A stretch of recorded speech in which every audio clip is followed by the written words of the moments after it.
There was no one like Irrfan Khan. The actor, who died yesterday at age 53, built a brilliant career and achieved a kind of global popularity with no precedent in Indian film history. In 1986, when the director Meera Nair was scouting for her film Salaam Bombay at the National School of Drama in New Delhi, she fixed her gaze on a young man from Jaipur. I noticed his focus, his intensity, his very remarkable look, his hooded eyes, she later recalled of seeing Irrfan Khan. Though she cast him, she soon decided that he was too towering at more than 6 feet, that he seemed too well fed to convincingly play a malnourished child. To Khan's dismay, Nair pared his role down to scraps. I remember sobbing all night when Meera told me that my part was reduced to merely nothing, the actor told the Indian magazine Open in 2015. But it changed something within me. I was prepared for anything after that. The film would go on to be nominated for an Oscar, but Khan's role in it as a professional letter writer was confined to just one scene. He made an impression anyway, vanishing into the character as though he really did spend his days composing letters on the streets of Mumbai. The setback didn't blur Khan's focus but instead revealed it. His dogged work ethic, combined with his striking command of his craft, would make him a star unlike any India had known before. Khan walked the tightrope between commercial and art house Hindi cinema with ease, helping viewers imagine a future in which such a binary didn't exist. Even more impressively, he accomplished this while making major inroads in English-language films, appearing in such big-ticket titles as Slumdog Millionaire 2008, Life of Pi 2012, and Jurassic World 2015. He toiled tirelessly throughout his career, thereby cementing himself in popular memory. The actor died Wednesday in Mumbai, 2 years after being diagnosed with neuroendocrine cancer. Khan's final movie, Angrezi Medium, was the last Bollywood film released in theaters before the COVID-19 pandemic resulted in a nationwide lockdown. The film ended up being the bookend to a singular body of work that had begun in 1988 with Salaam Bombay. After that movie, Khan spent more than a decade appearing in television serials and supporting roles on film, before breaking through with his dynamic lead performance as a feudal soldier in Asif Kapadia's The Warrior 2001. That performance kick-started a career that has no precedent in Indian film history. Khan's featherlight touch made the job look simple, distracting you from the fact that acting is, at its core, work.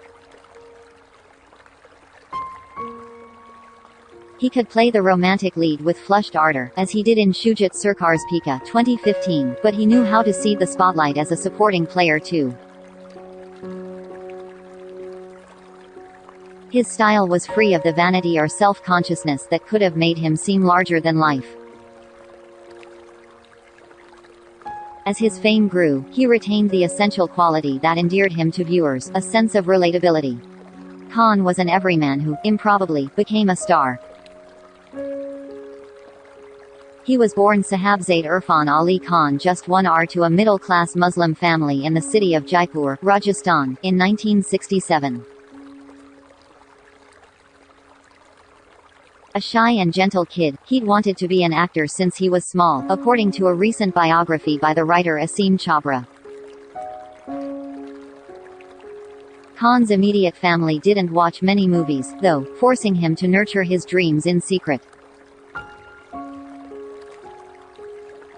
He understood that his physical attributes, including his darker complexion, could be professional limitations, but he went on to attend the National School of Drama, where he arrived as a bundle of raw potential. On-screen, Khan's most vital instrument may have been that pair of soulful eyes that captured Nair's imagination 3 decades ago. They could exude menace or innocence, depending on the role. His eyes helped him bring sensual urgency to his early performance as Rahul, a young musician who has an affair with a married woman named Sandhya, played by Dimple Kapadia, in Govind Nihalani's Drishti, 1990. When the two lovers lock gazes, whatever's transpiring between them feels electric.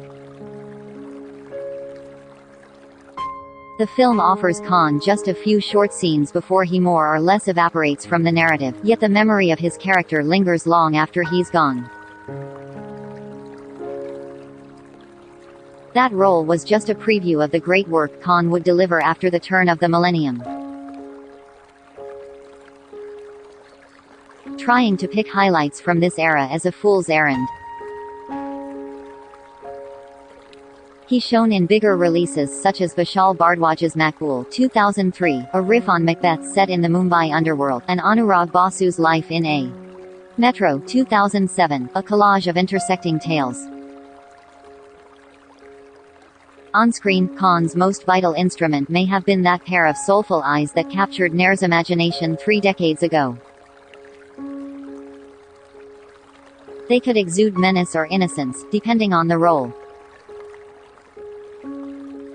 His eyes helped him bring sensual urgency to his early performance as Rahul, a young musician who has an affair with a married woman named Sandhya, played by Dimple Kapadia, in Govind Nihalani's Drishti, 1990. When the two lovers lock gazes, whatever's transpiring between them feels electric. The film offers Khan just a few short scenes before he more or less evaporates from the narrative, yet the memory of his character lingers long after he's gone. That role was just a preview of the great work Khan would deliver after the turn of the millennium. Trying to pick highlights from this era is a fool's errand. He's shown in bigger releases such as Vishal Bhardwaj's Makbul 2003, a riff on Macbeth set in the Mumbai underworld, and Anurag Basu's Life in a Metro 2007, a collage of intersecting tales. His talents would ferry him to American and British cinema in the late aughts.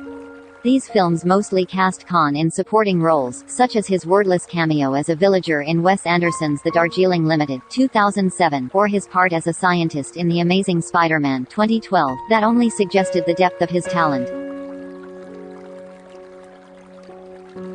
Television, in contrast, gave him a rich showcase in Season 3 of HBO's In Treatment, where he once again played a widower, this time an immigrant from Kolkata.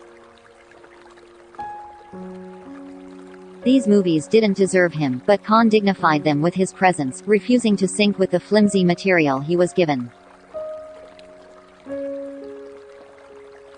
Unlike those works, Nair's The Namesake, a 2006 film adaptation of Jhumpa Lahiri's novel of the same name, gave his skills more breathing room. As the Professor Ashoki Ganguly, Khan embodies an ideal of the Bengali immigrant father in the eyes of his son, Gogol Kal Pen. He is at once a figment of memory and a person whose struggles and desires feel achingly real. Ashoki is a specific kind of person, a Bengali intellectual who adapts to life in America after a rough period of adjustment. The eventual tragedy at the heart of the narrative, Ashoki's sudden death, is piercing because of how vividly Khan portrays this man. Who could have predicted that Khan would, like his character in that film, leave us young and without much warning? It's tempting to wonder what characters Khan would have introduced us to as he eased into old age, as his hair began to gray. That viewers are deprived of knowing feels like theft.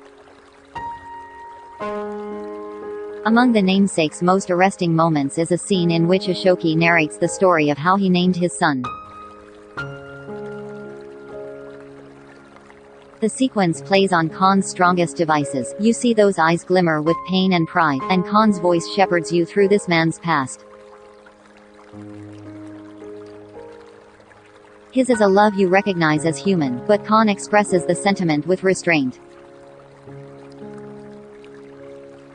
It's a kind of beauty, in other words, that you only see in movies.